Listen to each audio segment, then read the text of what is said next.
What's up, everybody? Happy Tuesday. Welcome to another edition of the Motor Stardom Show. Excited to bring this one to you. Excited to bring in Thomas Annunziata tonight. We will be talking to him and excited to talk about this weekend's race and events at Mexico City. It was amazing to see what went on over there. And obviously, hopefully, I know a lot of people are on the side that hopefully we will return there next year. And I have no doubts that they will make sure that we strike a deal there. So first, I'll bring in Mason Maggio here, who's wearing the hat fit for the occasion, because we would like to thank our wonderful sponsor, Densey, of the program. And I hear they are now available on Amazon. Is that right, Mason?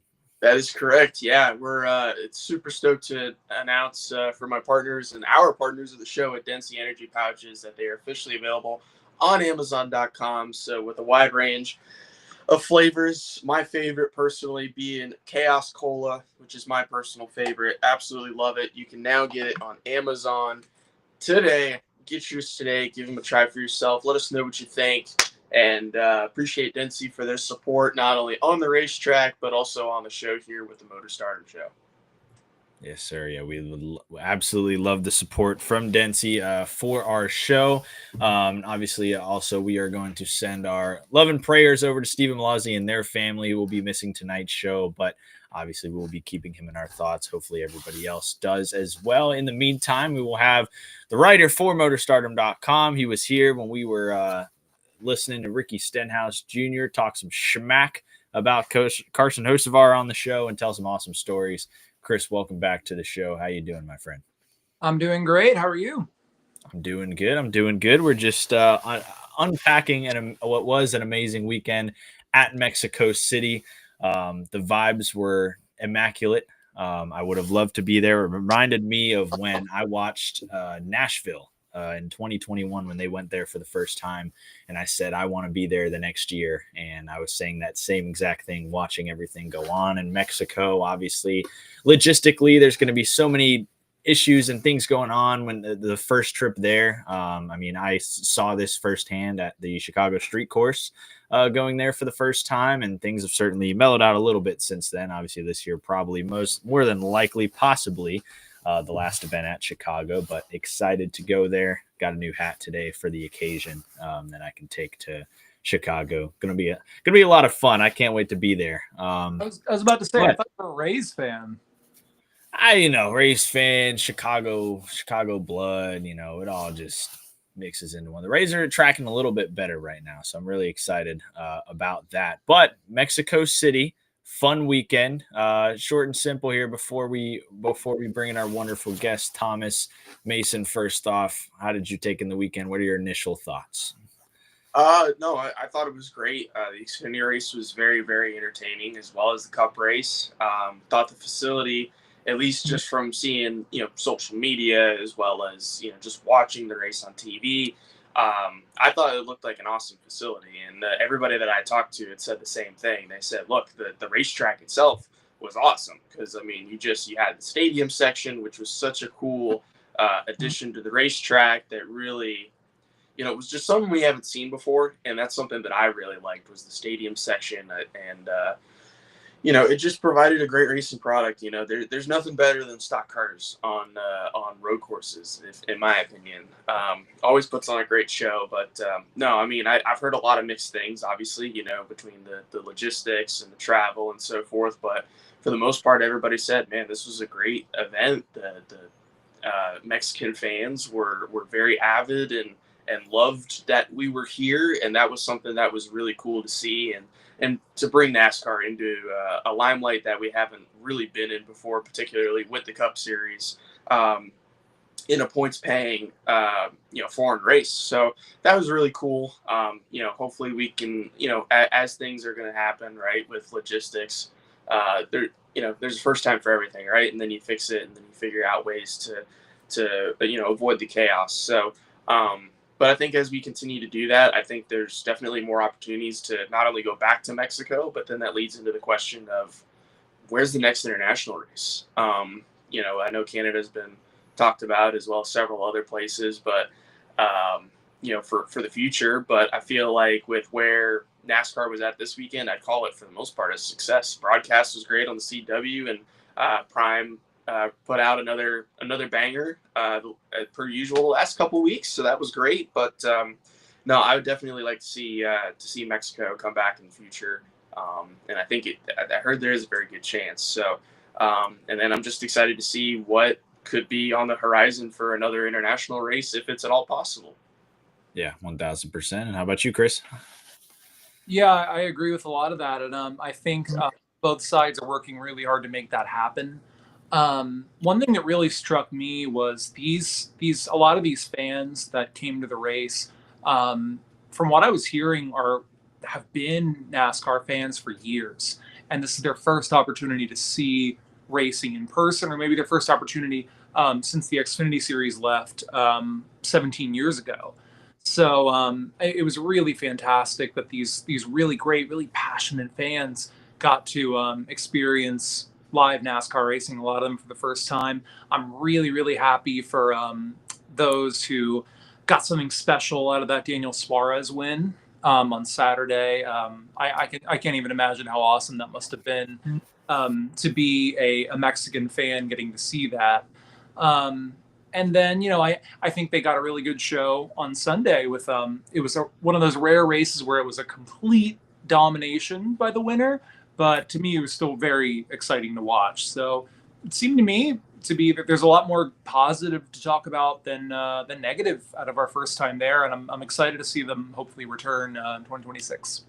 Yeah, 1000%. I think the racing was fantastic. I think the Xfinity race was awesome to watch. Just the way those stock cars just continue to slip and slide around, just like that. They have for years. The Xfinity series always never failed. I always say they can go to a parking lot and give us a good race. And then I think the Cup Series, with the rain factoring in, obviously we hate that the rain continues to affect, our initial visits to these road courses and these tracks, right? But nothing could be worse than Circuit of the Americas melee we had, 4 years back, and obviously Chicago being shortened. So, I really thought that even though the rain entered, we were fortunately able to get a race, and a really interesting race strategy all throughout the race, but it ended up turning into an absolute ass whooping from SVG. So I know he's loaded up here. And so without further ado, let's bring in somebody who actually traveled to Mexico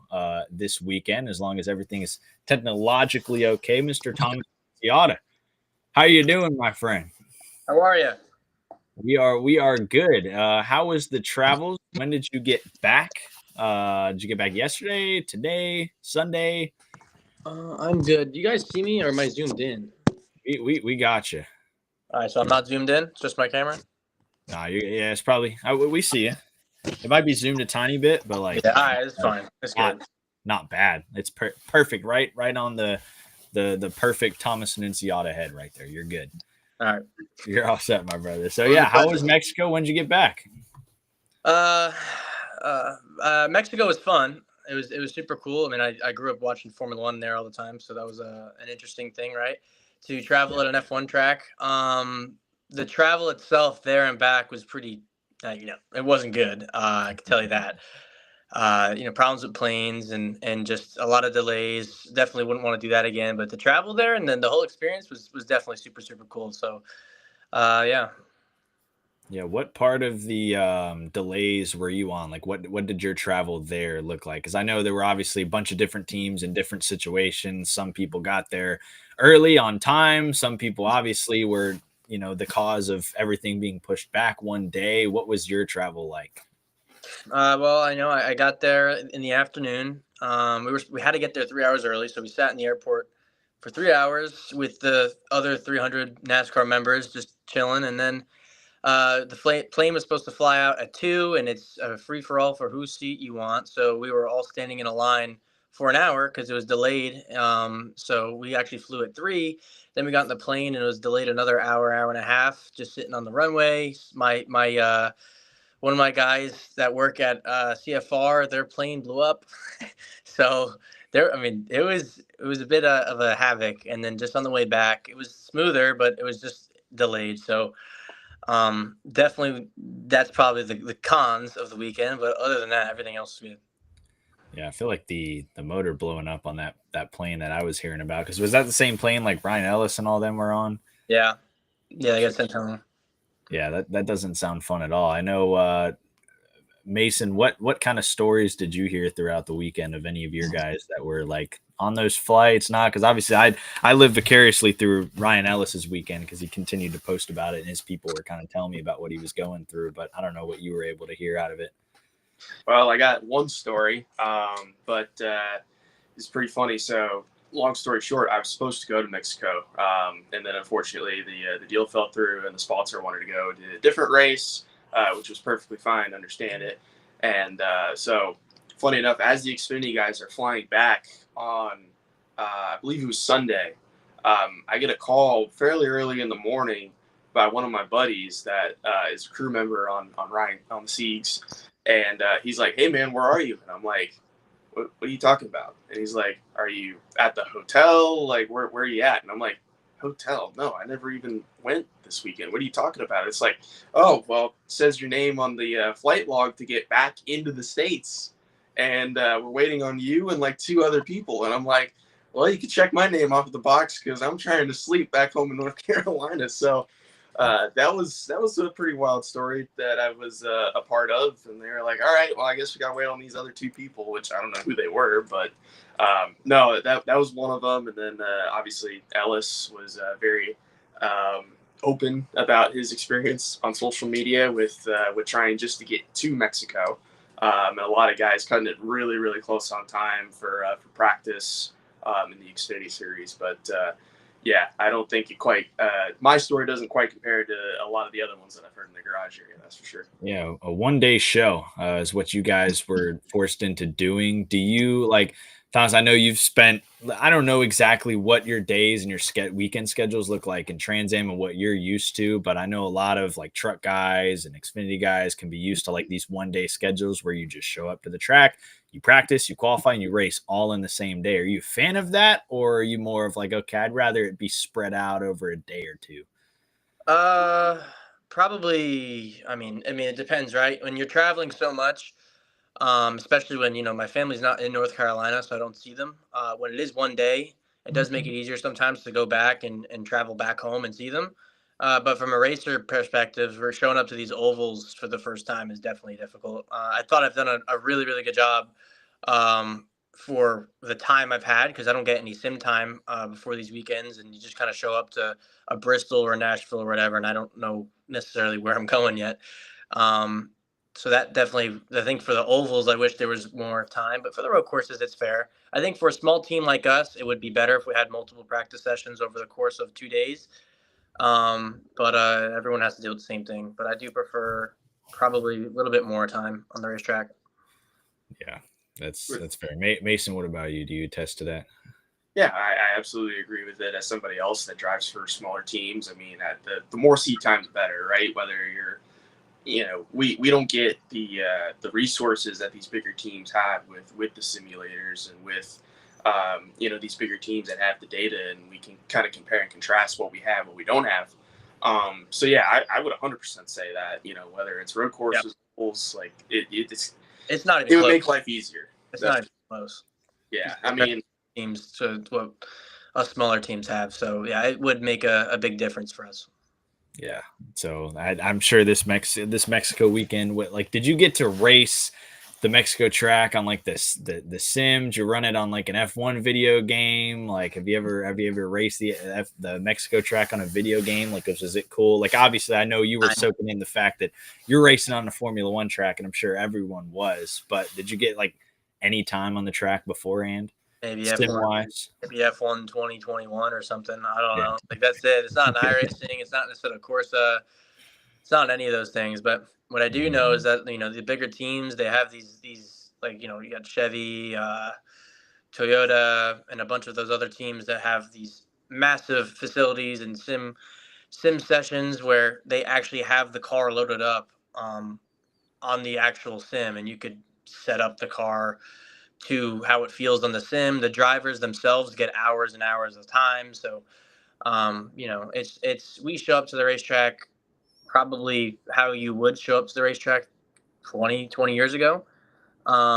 But no, these guys are just ahead. So, but it's part of racing, right? So we got to figure out how to work around that. Yeah, exactly. We'll detail back to Mexico here in a few. Let's start hitting the fun stuff. So, Mr. Chris Gahn over here, he goes. He reports at Daytona a lot. I want you to. Do you remember this car from 2 years ago, Chris? Why? Did you ever see this vehicle? A few years ago, I'm trying to think. That might have been the one where I had such a hard time getting in. I literally got. Was that the year Corey Heim won ARCA? Who did win that? Who did win that race, Thomas? Who was the one person ahead? I don't know. I don't remember that car either. Well, I don't remember who won that race, but I remember it was a 55. It was a Venturini car. I don't remember his name. Oh, it was Gus Dean. Now, oh, Gus Dean. Yeah. That's right. Gus Dean won that race by that absolute melee on the final lap. But this guy, Thomas Annunziata, was driving this absolute beast of a vehicle here. This was the first time this was the first night we had officially met after the race, because I went to, interview you and do my due diligence for your amazing second place finish. Wanted to learn more about you and found out that you were in the Instagram space the same time that I was with an Instagram account. So, I mean, that was a really fun night. We'll talk about that in a second. But first, detail me this night and kind of jumping into, I feel like this was really the first night you kind of fully jumped into the NASCAR space. I mean, people were already talking about the paint scheme, and then people began to talk about you after you finished second place at Daytona. How cool was this night for you, and kind of almost jump starting your name, yourself in the NASCAR space? So how I got even into this stuff was I started racing go-karts super late, and started racing in the high leagues with Brent Cruz and Connor Zillage, and I ended up racing with them for a very small amount of time, but I was learning from them, and I was trying to catch up to what they were doing. And then they moved up to Trans Am before I did, so then I moved up to Trans Am a year later, and then they were doing ARCA a year before I did, so I moved up to ARCA a year later. But they had manufacturers backing them, and I didn't, so we only had the funds for 4 ARCA races, and we had a sponsor, but it wasn't anything like iconic or anything. And so, I mean, we put this Days of Thunder paint scheme on, and we put a Rainbow Warrior scheme on, and all this stuff without knowing if it was going to get banned, without knowing if we were going to get in trouble, maybe copyrighted. I didn't know what was going to happen. The whole idea of it was publicity, whether good or bad. As long as we get good publicity, I mean, that's the goal. So we had to make the most out of these 4 races. And dude, that was a crazy night. I mean, I can't explain what it's like, driving through a wreck at 180 miles an hour and faster than that, honestly, and then just not getting into it. I mean, I like that place now because I was on the better end of the stick, but it is unbelievable. I mean, it's something I can't describe. And when I crossed the line, I couldn't even understand or compute what just happened. It was one of those kind of nights. Yeah, that wreck was absolutely ferocious on the final lap. I can't remember who was in the 2 car. Was it already Perez at that point who got flung into the catch fence, basically? It might have. I mean, that deal was so last second. I don't even know who I was racing against. In all honesty, dude, I don't know who wrecked, but there was a bunch of guys that wrecked, and we made it through. And I don't know. Gus Dean ruined it on us to have a really cool car in victory lane, but no, that was cool. It was fun. It looks like Andres Perez, was in the 2 car that year. Yeah, it's what is it? Death, taxes, and Venturini being in at least a position to win at Daytona every single year. It seems like that's the result. So we're definitely pulling for you on that final lap. But obviously, you got a connection with that organization over there driving that 44 car. You got to drive it more than once. And I think what was it at Mid Ohio? You got to wheel that vehicle, and that one wasn't as fun of a result, wasn't it? No, I mean, again, it was. I mean, for what Jeff McClure builds, it's unbelievable what he builds. These race cars that can compete, at least in the top 10, top 5, with as little resources as he has, is quite unbelievable. But again, going up against Joe Gibbs cars and Venturini cars and PRG cars is difficult, and we were able to take the lead, like with 3 laps to go. That race, and then I got dumped.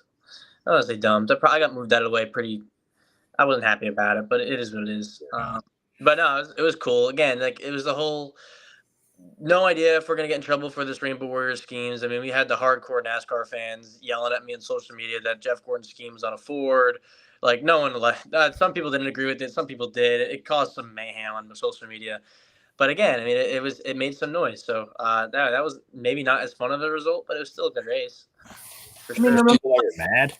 when we had Go Yeah. Fast, they kept on showing up with the Corvette parts.net Ford.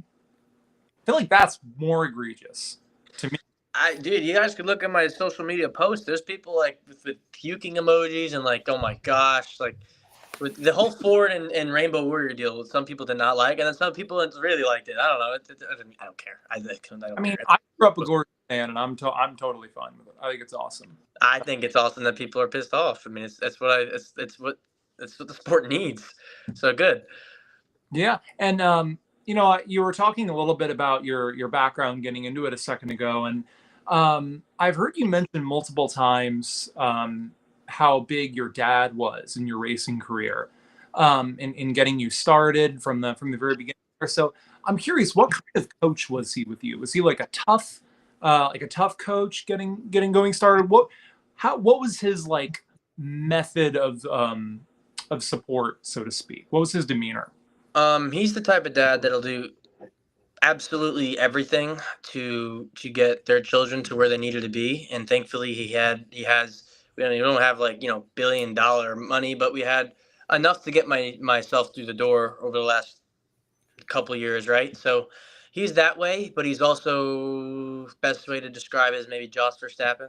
Like he's like there's no BS. It's if anything, if I do something wrong or stupid, or I make the same mistake over and over again, or just simply something that he doesn't quite understand, he gives me harsh treatment, but it helps me keep getting better and better. And honestly, our relationship has gotten really, really good over the last couple of years because I don't do dumb stuff anymore, So I mean, it worked at the end. But no, he's a guy who can't beat him.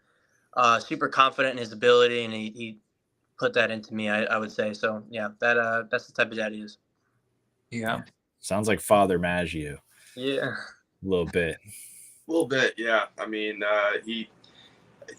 my dad's kind of similar in that aspect too, where he's just like, hey, I'm going to support you, but if you're going to screw up, I'm going to let you know that you screwed up. Mm-hmm. Yeah. And not be afraid to let you know. He's like, I'm going to give you a pat on the back when you do good, but if you mess up, I'm going to let you know that you mess up and how you got to fix it for the future. But, Yep.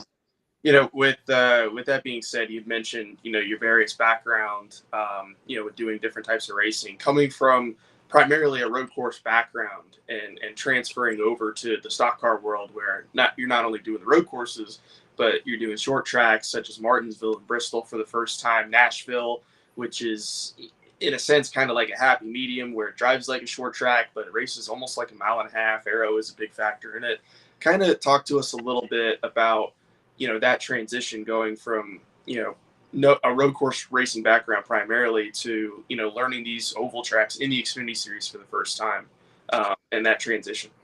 Yeah, I think so. First off, I believe that it is more difficult for oval drivers to go from oval to road course and be fast than it is for a road course driver to go to an oval and be fast. But that's not where the problem is. The problem is not me being fast. Like if you could put, I don't care, you could put Max Verstappen in a NASCAR, and let's say he's P1 in practice or whatever, he could still finish 35th because he doesn't understand how the air works. He doesn't understand how the racecraft works. So it was the transition speed wise. There really wasn't any. It's for me on a road course. There's 17 to 24 corners on an oval. It's kind of two corners. So it's not too difficult to go fast, but it is very difficult to learn the racecraft. Like these guys just know how to bully you, honestly, and it's something that you gotta learn and respect. And every lap you gotta just be a sponge and soak it up and soak it in. That's what I've been doing. It was cool to get my first top 20 at Nashville. Again, we are not a winning car. We are not a winning team, but we are probably a 25th place team. And so when we succeed that or exceed that, that's a win. And I feel like I've gotten much better at the restarts, manipulating people at the air, and just being able to gain leverage on these guys around an oval. You're getting inches, not feet. I thought I did a really good job at Nashville. So no, I'm happy with how I'm doing. It's definitely what I expected, and there's some things I didn't expect, but overall, it's not too bad. not too bad. Yeah, and I certainly see that being a thing where I feel like I've heard that sometimes before, where like road course drivers learning ovals is such a different dynamic than oval guys learning road courses, because I feel like, I mean, it's a different car, but like, hence when Jimmy Johnson went over to like IndyCar and he's learning all these new road courses, and I mean, he struggled. It was a challenge. It was an absolute challenge for him. So I know that's such an interesting dynamic. But Mason mentioned how interesting Nashville is as a racetrack, and that, you know, currently marks your best finish of the year with a P20 exceeding that P25 limit, like you just said. What was that? What was that day like? What kind of made that a better day, kind of compared to the others? Well, we've been struggling with balance overall. I mean, you see, if you're behind like a bunch of these junior motorsports guys or those Joe Gibbs guys, you could see what their car's doing, and you just know it's not possible for what the car's capable of. And we were struggling on the short runs and the long runs. Honestly, it just balance wasn't there. And as the night came and I was asking for adjustments, we made one specific adjustment that was just so much better. And then on the restart, I think I was like 26th or something. And starting stage 3 at night, I mean, I drove from 26th to like 17th, and I was chasing and Brandon Jones were tearing it up through the field. Um, I think we could have finished around 17th or 18th, but we got hit. I think Josh Williams accidentally hit one of our crew guys, and we got a penalty. And I don't know, he got a penalty, but it killed their stop. So we started 25th on the last restart, and then drove back to 20th. But it was looking like a 17th to 20th place day, and it was super fun. I mean, when you have that confidence in the race car, uh, well, the best way to put it is when you don't have the best car and it's also not handling well, it could kill your confidence. Like you don't know what a good car feels like. You don't know what those guys up front is what their equipment's like. So sometimes you start to go to the driver, you're as the driver, and start to question yourself. But once we made that adjustment, it almost felt like a road course again, where I was able to manipulate the air, make moves on drivers, and just smiling through. So it was super fun. Yeah. Anything from you, Chris? Yeah, so I wanted to ask about you have worked with Brian Keselowski as your crew chief, brother of Brad Keselowski, in the Trans Am series, and he's someone who I noticed some parallels between your racing career where he is now and where his was when he was still doing more driving than crew chiefing and spotting. So has he given you any guidance over the years on how to convert on opportunities when you don't have the ridiculous amounts of funding that some of these other teams have? Yeah, he's given some guidance. Me and his relation, we had a cool relationship. Like we were mainly focused on our deal in the Trans Am series and trying to win. And he was like a big brother almost to me. He was he's just super fun, the guy. But you know, if I asked them about that stuff, it'd be more shorter answers, but they made sense. Like, should I go with this team or should I do this? No, don't do it. Like, you know, like, and that would really be the end of it. Or yeah, absolutely, that'd probably be a good idea. You know, he spotted for me a little bit too, and some of the NASCAR stuff. Like, our relationship was a bit different, but he's a cool guy. He's an open guy.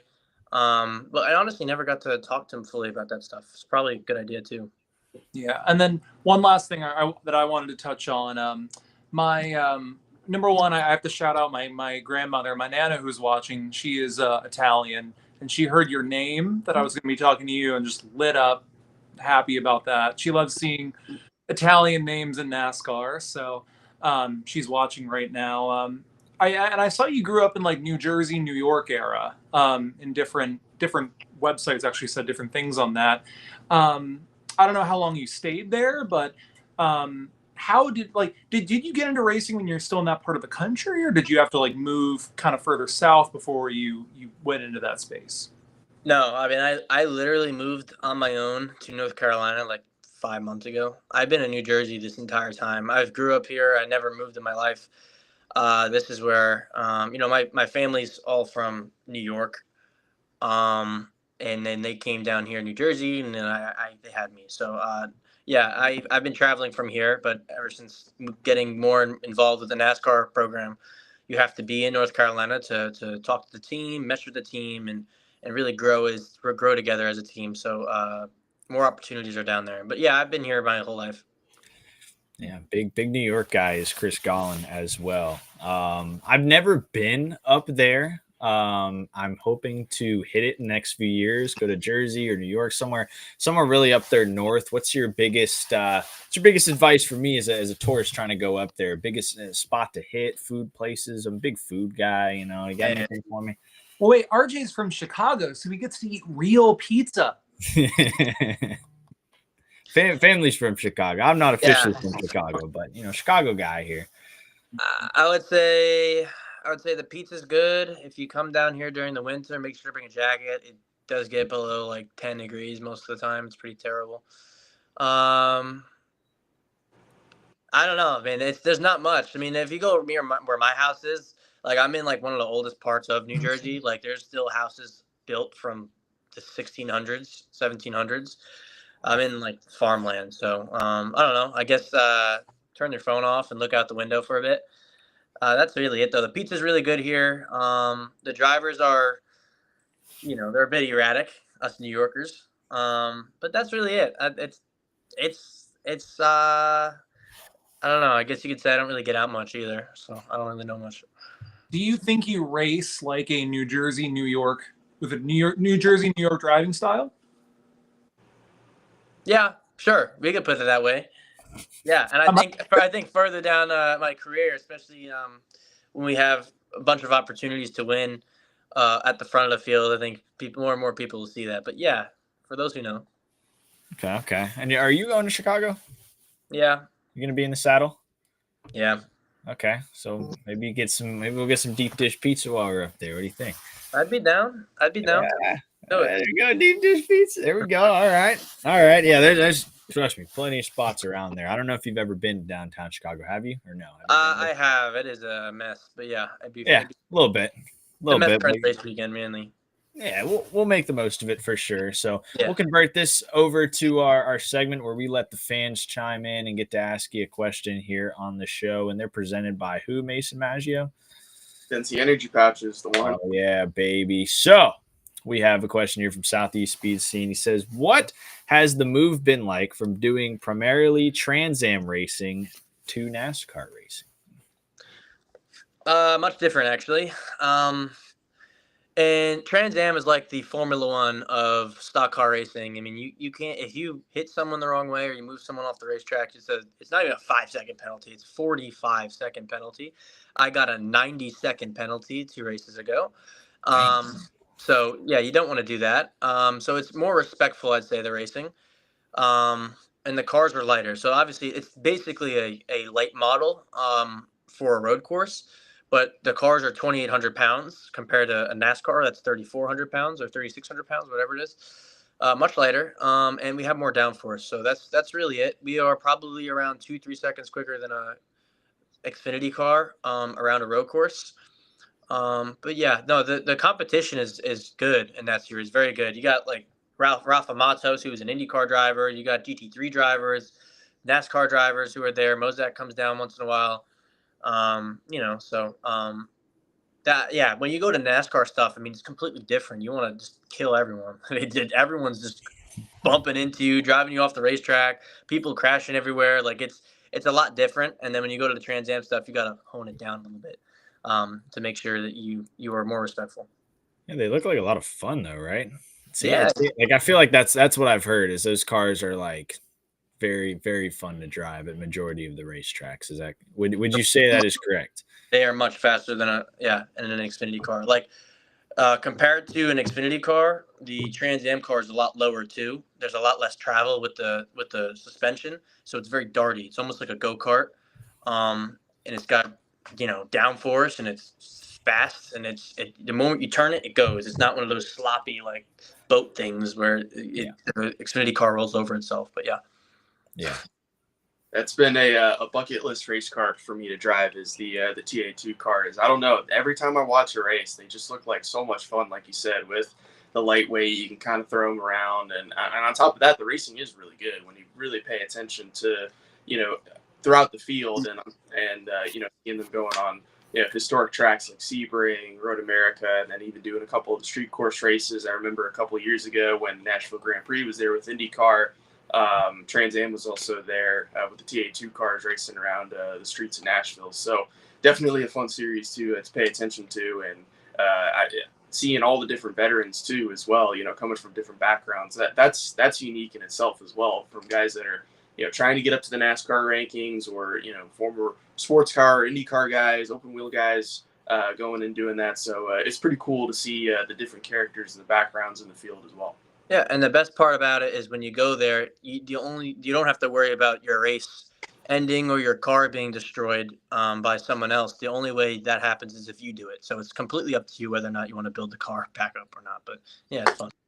Yeah, I love that dynamic, and hopefully I'll get to see one in person one day. I never see one in person, but I'll certainly get to a racetrack where those Trans Am cars are ripping around. And I was just looking through that ARCA race, because I had forgot that was the race that was lasted until like 1:30 in the morning. That was the ARCA morning in America, where we ran trucks and Xfinity. That was it. Didn't that race get moved to Friday night? Wasn't that why? Or no, was that still on Saturday night? The truck race delayed? Why I don't know. Wasn't it in the doubleheader? Yeah, it was a roller coaster of a weekend, I'll tell you that. Because I'm looking at it. This picture that me and Thomas took post interview was at 1:56 a.m. So clearly, it was a late ass night at the racetrack.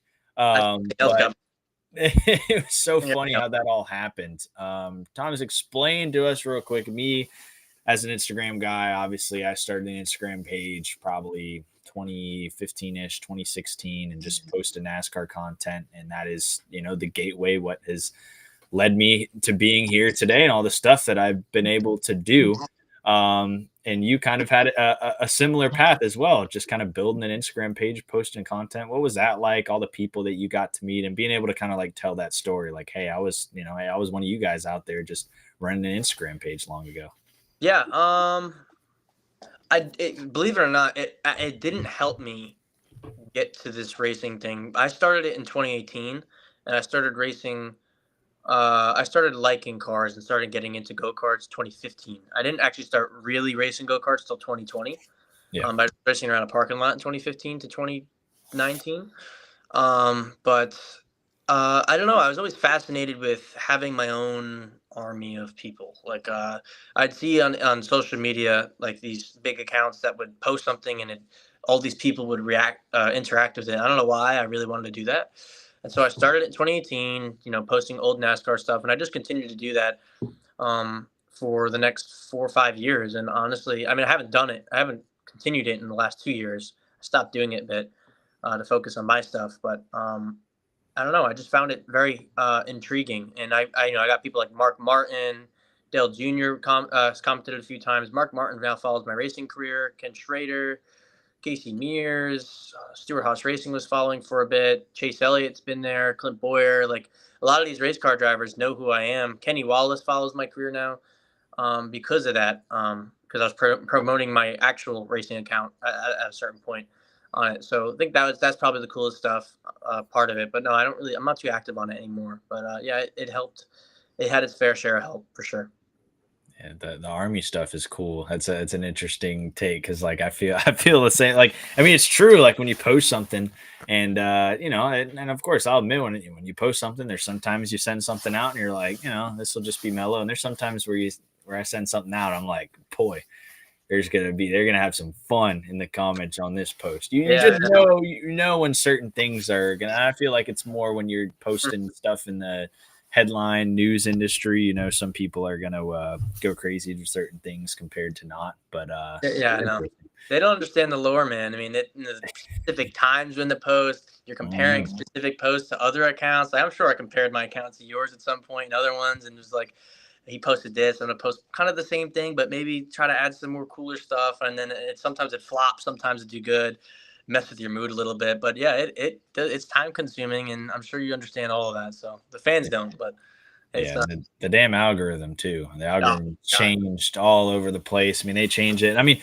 drivers like Mason Maggio understand that as well, especially when you're an up and coming driver. I mean, that's a big thing that drivers are trying to learn is the algorithm and what to put, just because you never know, a post can blast yourself out there and maybe it attracts a new sponsor. And so I know the algorithm's huge. And I mean, I know even just on your racing page now, like that's something that you've done a very good job at as well. I don't know what, kind of how many people and how everybody goes into, your team, or if there is a team, or, if it's really just you. But, I guess if there's any guy to kind of know that already and be perfect for kind of marketing for yourself, it would be you, huh? Yeah. Yeah. I mean, it would be any of us, right? I mean, I'm sure if you started racing tomorrow, you'd know exactly what you have to do to get hundreds of thousands of followers. So, yeah, for sure. And boy, am I ready for my one start. Bro, we'll see. Maybe I could give you that start someday. I'm putting some good word. Bet. Yeah, I've been pretty solid on iRacing lately, so we'll see what's going on. But go ahead, Chris. No, I just pulled up your Instagram and I'm seeing the Rainbow Warrior scheme on there for I think the first time. Honestly, like I have diecast when they had Jeff Gordon run it in 2015, and they had him doing like the iRacing thing in 2020. This looks more accurate to the original Rainbow Warrior car than some of Hendrick Motorsports' attempts at it. So, cool. to me at least, like I feel like the blue is a little closer. So that's pretty dang cool. I think. How could a Gordon fan not like that? Who cares if it's a 4? Dude, I don't know, man. It's it's hardcore fans. It's more maybe the older generation who don't necessarily like to see the change, but it's cool. I think it's pretty cool. Yeah, them hardcore fans, man. They love that. Rainbow can only be on a Chevy. Shouldn't be in Mexico. We should have a second date at Richmond. Like, yeah. Oh yeah. The only thing I do agree with them is the playoff system. I think that needs to go. But yeah, that's a good call. Walking the ARCA grid in February this year, there was a car that people had pictures of their cats on it. Nah. There was one. There was a meme car. There was it was like the Arthur Fist meme or something like that. Like there was. ARCA has the most unhinged paint schemes of any racing. Die cast on those things. Like serious ones. We do. Was it Lionel? That guy, Lionel. Whatever. Yeah. It's like this is the series where just go hog wild with the paint schemes. Like some of them are in Microsoft Paint, and nothing wrong with that. It's classic. And then some of them have cats on it, and some of them are Jeff Gordon. We're having fun with it. There's nothing more fun, I think, in walking the ARCA, not only the garage pre-race when all the cars are impounded, but even just pre-race, the ARCA grid at Daytona. It's an absolute blast because there's so many damn cars. No other ARCA race on the schedule has this many cars. Every other race is going to average between 20 and 30 ish. But there's about 45 plus cars that go to our team every year. Yeah. Right around there. Yep. So it's an absolute fun time. And I hope you do run the ARCA, whatever mileage it is again. I hope you run the ARCA race at Daytona again. I will. It's never in the cards for you, but I will. We hope to see you there. So, before we let you go, any other fun comments, questions from you guys from the panel here, Mason and Chris? Yeah, I mean, ultimately, what's the goal for the rest of this year, Thomas? Is it to continue to get experience and get to the full-time opportunity by 2026, and kind of what do you expect to see the rest of the year as you continue this journey? Yeah, not to leave you guys in a cliffhanger, but there's a lot of cool things. In fact, I think something might be coming out tomorrow that's super big. That's going to be happening very, very soon. And then on top of that, there's another announcement coming out that should be very, very big again for my racing career for next year. So honestly, the rest of the year is just continuing to prove what I'm capable of, and on the Trans Am side, and continuing to outperform the equipment I have in the Xfinity stuff, and just get better us as a team. And then should be in competitive cars next year. So I'm super excited, and honestly, I'll be in some competitive cars this year coming up soon too. So we'll see. You guys will see very shortly. It'll be fun. Oh baby, I love the cliffhanger there. We will certainly stay seated and stay tuned for your news, not only tomorrow, but obviously coming out the rest of the year. So as always, it's finally great to finally get you on the show here.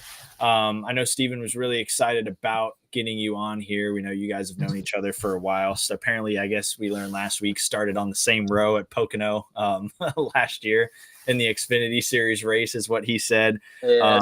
But he was really excited. Unfortunately, just dealing with some family stuff right now. So we're obviously keeping him and their family in our thoughts. But certainly when he comes back, we're gonna have to bring you back again for a little feature so you guys can talk it up. But that's awesome.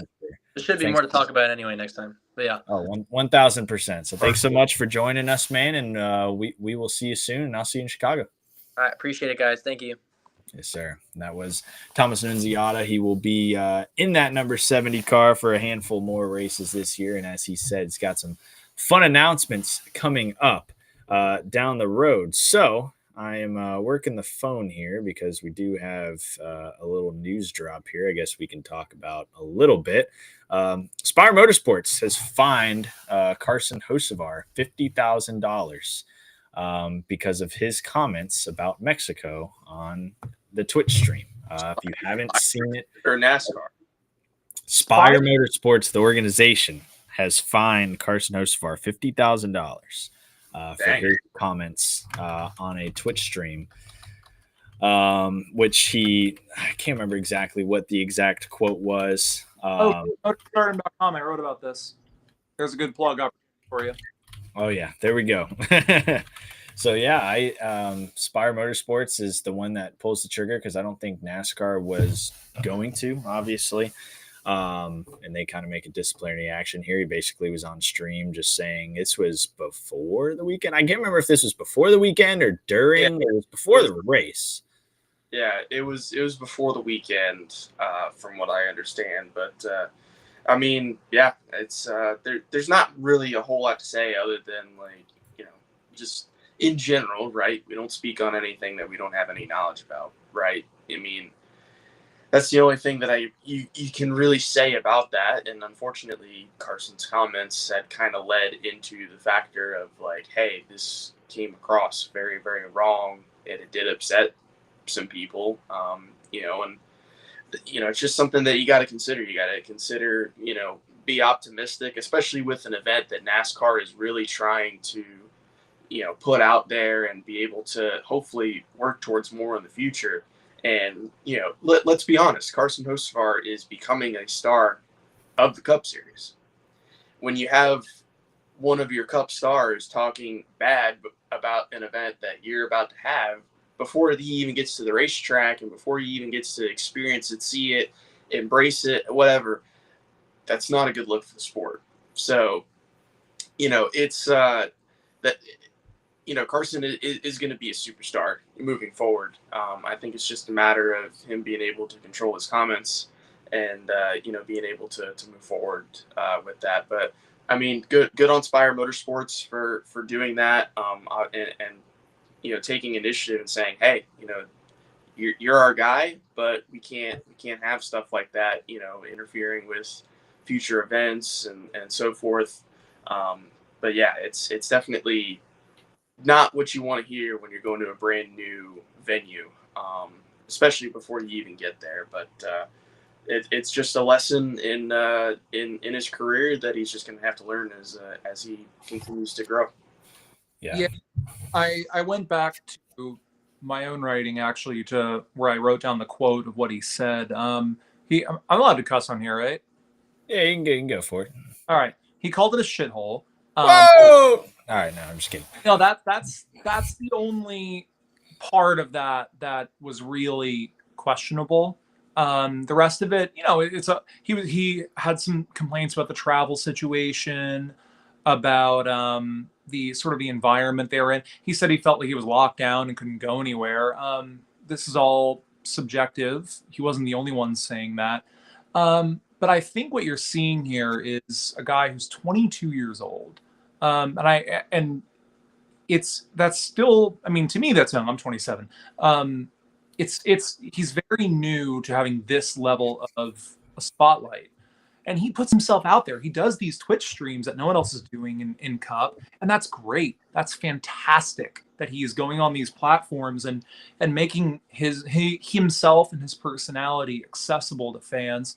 But he's learning that there is a little bit of a responsibility with that, and he's learning that the more amount of time a camera is on you, the more likely you are to slip up and have a little PR faux pas. It's another thing too, obviously there's a lot going on right now with Mexico and US-Mexico relations. There's the situation in Los Angeles. It's extremely sensitive right now. And it's something where if you speak on it, if you say anything about anything even tangentially related to this, like the quality of life, the living status in Mexico versus the United States, you're kicking a hornet's nest right now. And I certainly believe it's not as if drivers shouldn't weigh in if they feel like they want to, but I don't think he realized he was getting in proximity to that. Because he was just talking about his own situation. He was just talking about his own experience traveling to Mexico City, the hotel. He wasn't thinking about LA.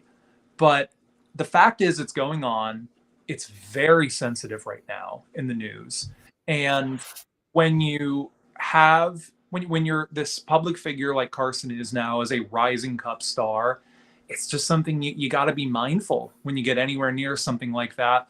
Or you might end up in a situation like this. So it's like you said, Mason, this is definitely a learning experience from him. I don't think anyone thinks he meant malice with it, but it just goes to show that when you put yourself out there like Carson does, there's a lot of good that can come from it. And there's also the opportunity for some bad as well. Yeah, for sure. And I think as a young guy in the sport, certainly these are going to be a lot of things that he learns from. And, thankfully for Spire Motorsports for taking effective action there. But nonetheless, obviously it was a very fun weekend at Mexico. There were so many great things that happened. I want to pull up here just so we can watch it again. Let's see, as long as it loads up here. It's storming really bad in Tampa, Florida. But the beautiful finish where we saw Daniel Suarez take the victory. And I will say here, if Taylor Gray landed this blow here, it was not going to be a fun day for him. No, it would in Mexico. It would have been equivalent to Dale Jr. wrecking Kyle Busch. He was going to need some security getting out of there. But that's what I thought of. Yeah, but no, I mean, this was a huge win, not only for Mexico, but I think for the sport. It was just so cool. I think we can all agree we love it when a hometown guy, frankly, a home country guy, right?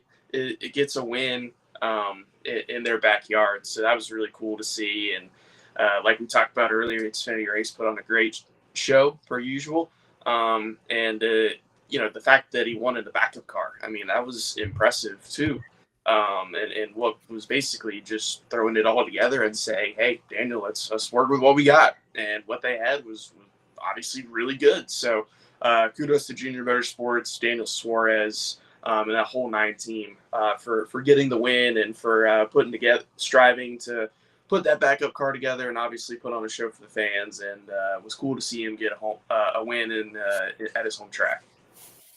Yeah, home track, home country, I think was awesome, especially with all the press surrounding him. Not able to get the win on Sundays. Team still able to, but for him to go out there, rally in a backup car from last to first, just an absolutely unbelievable story. I did queue up one more video from Mexico. We can watch Kyle Busch go bowling here real quick. There at the beginning of the race. This is an absolute go bowling race. Bizarre incident. And as you see there, it's really funny about this visual here is I'll pause it here. You look at that number 7 car and the way that back end, that's not even doing it enough justice of how messed up that car was. He drove and finished the race with that race car. There were onboards of people driving behind him and how hilarious that car looked. I don't know exactly where he finished, but I'll cue it up here. 24th. He got a top 25 out of this day where he got absolutely annihilated. I think he was the first car basically first car to bam. Absolutely smacked in the back. Sucked for Kyle Larson because he was hoping he would have a great day. AJ Allmendinger as well. Like, they weren't fast at all in practice and qualifying, and then he just gets absolutely bombarded. But like, talk about playing a video just describing the last year and a half, 2 years for Kyle Busch.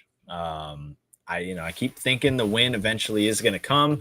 I didn't think it was going to come in Mexico, right? But obviously he was in a decent spot running in the top 15 in that race. Could have potentially, with how the long runs went, gotten himself a top 10 potentially. But you look at the tracks coming up: Pocono, we have Atlanta / Echo Park Speedway, Chicago Street Course, Sonoma, Dover, Indy, Iowa, Watkins Glen, Richmond, and Daytona, all before the playoffs. No track really sticks out to me as a track for him to potentially win at. You look at tracks that he's won at before, just in a stock car, being Iowa, Richmond. Obviously, he has won at Pocono before, but like, do we think as a panel here, kind of the last bigger question before we wrap up, that Kyle Busch wins before season end? Chris, I'll let you go first. No, I don't. I'm not seeing anything from the 8 team to indicate that they have the speed to come out here and win. This has been a season where the race winners, we had a Josh Berry, we had an Austin Cindric, we had a Joey Logano, where they're not necessarily week in, week out top 5 speed, but even with the exception maybe Barry, even them, I think they're further ahead in where their program is at than the 8 team is. Obviously, we know 10 times over that Kyle Busch has the talent to win virtually anywhere. But we've just seen now they're not there. They don't have the speed. They don't have the cars. Never say never. I mean, anyone can win if the right set of circumstances happen, especially with Daytona as the regular season finale. And I think we've gone from, in not that many years, we've gone from Kyle Busch being a 5-win-a-year guy to just another driver who is probably banking on Daytona more than anything else. He is really good at Richmond, to be fair, but I don't see them making the strides they need to make to win on speed between now and the playoffs. I think it has to be something like a great Daytona run. It's a culture shock while having watched Kyle Busch all these years, but that's just where I think they are. Yeah. I would say never say never, just like Chris said, but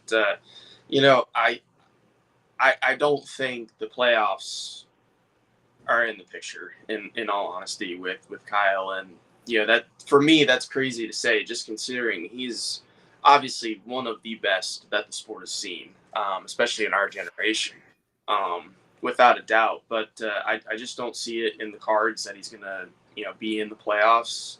The execution hasn't been there consistently, and we talk about that with even guys like Kyle Larson, who is obviously very, very good, a generational talent, and is going to be and is a superstar of the sport. But consistency is a big part of this sport, the playoff system, and how it's a big part of execution in our sport is consistency, and that's just something we don't see out of the 8 team.